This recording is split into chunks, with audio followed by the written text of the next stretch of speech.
देख रहे हैं पल पल न्यूज। गुजरात चुनाव में देश के गृह मंत्री का बयान आप लोगों को याद होगा कि हमने ऐसा सबक सिखाया कि वो आज तक संभल नहीं पाए हैं। और उसके बाद बीबीसी ने डॉक्यूमेंट्री को रिलीज किया तो पूरी दुनिया में खलबली मच गई। दुनिया में खलबली तो इमेज को लेकर बनी है कि किस तरह से मुसलमानों को शिकार बनाया जा रहा है, किस तरीके से भारत में हिंदू राष्ट्र के नाम पर मुस्लिमों को बलि चढ़ाया जा रहा है, उनको मारा जा रहा है, पीटा जा रहा है, व्यापार से दूर किया जा रहा है। और यही सच्चाई गुजरात की जब बीबीसी डॉक्यूमेंट्री में दिखा दी गई तो सत्ता को 351वें दिन के बाद 2024 के लोकसभा चुनाव का डर सताने लगा। लेकिन इनको डर किस बात का है? इनको तो ये छवि पूरी तरह से सूट करती है। मुल्ले टाइट रखे जाएंगे के नाम पर जिस तरह से बीबीसी डॉक्यूमेंट्री इनके पक्ष में होनी चाहिए थी, अब जब पूरा दुनिया का प्रेशर पड़ा है तो ये अपनी हरकतों को नहीं बल्कि डॉक्यूमेंट्री को बैन कराने के लिए सुप्रीम कोर्ट पहुंचे हैं। जी हाँ दोस्तों, कानून मंत्री किरण रिजिजू ने सुप्रीम कोर्ट में बीबीसी डॉक्यूमेंट्री को बैन कराने के लिए याचिका दर्ज की है, जिसके अंदर उन्होंने दलील दी है कि ये वक्त की सुप्रीम कोर्ट की पूरी तरह से वक्त खराब करने की बात है। रिजिजू ने यहाँ भी नहीं रुके हैं, उन्होंने ट्वीट करते हुए कहा है कि ऐसी याचिकाओं को के जरिए सुप्रीम कोर्ट के जजों का वक्त बर्बाद होता है। रिजिजू ने यह भी कहा है कि हजारों लोग न्याय का इंतजार कर रहे हैं, न्याय के लिए तारीखें चाहते हैं, लेकिन बीबीसी को बैन कराने को लेकर जिस तरीके से ये याचिका दी गई है वो वक्त की बर्बादी है सुप्रीम कोर्ट के। और उन्होंने फैसले को लेकर सोमवार को केंद्र के इस फैसले के खिलाफ जो तृणमूल कांग्रेस यानी टीएमसी की सांसद महुआ मोइत्रा, पत्रकार N Ram, advocate Prashant Bhushan supreme court पहुंचे थे। बैन के खिलाफ एक पीएल एडवोकेट एमएल शर्मा ने भी डाली थी। शर्मा की याचिका पर सुप्रीम कोर्ट सहमत भी हो गया है। केंद्र ने पिछले दिनों प्रधानमंत्री नरेंद्र मोदी पर बनी BBC documentary India the Modi question को सोशल मीडिया प्लेटफॉर्म पर बैन करने का आदेश दिया था। बैन के फैसले की विपक्षी दलों ने निंदा की।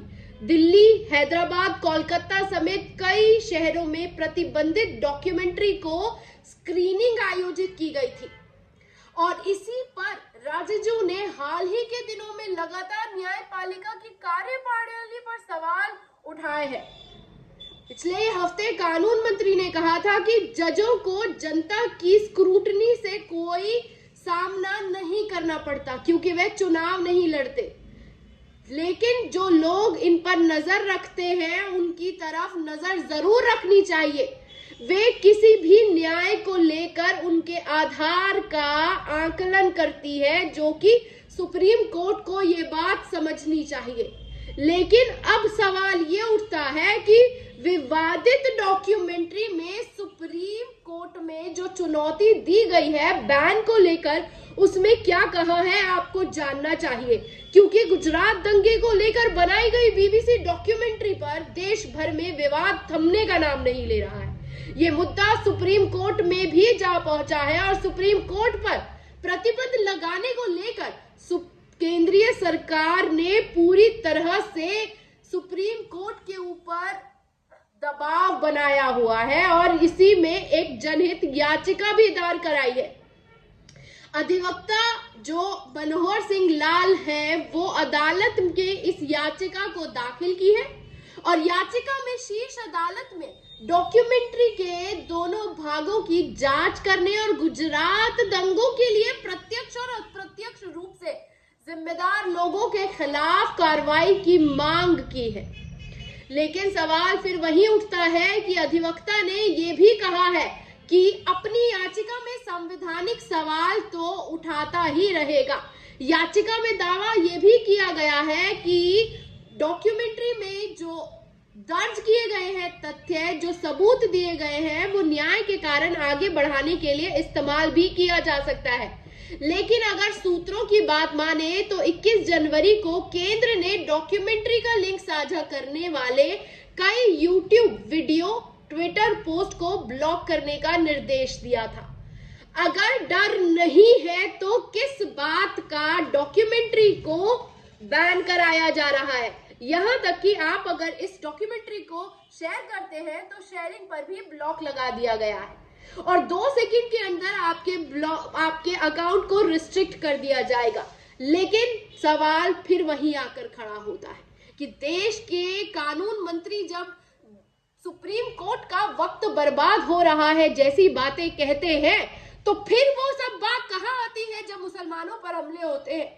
अभी जब हम आपसे बात कर रहे हैं तो कल 21 साल के लड़के को, जो मुसलमान था, गाय के नाम पर उसकी बजरंग दल वालों ने हत्या कर दी। उसके बारे में कहीं कोई जिक्र नहीं है, कहीं कोई हेडलाइन नहीं है, लेकिन बीबीसी डॉक्यूमेंट्री पर किस तरह से कहा जा रहा है कि प्रोपेगेंडा के तहत भारत को बदनाम किया जा रहा है। नहीं, भारत को बदनाम नहीं किया जा रहा। उस चेहरे को पूरी तरीके से आम आवाम के सामने रखकर सवाल किया जा रहा है कि मुसलमानों पर हमले करने की वजह क्या है।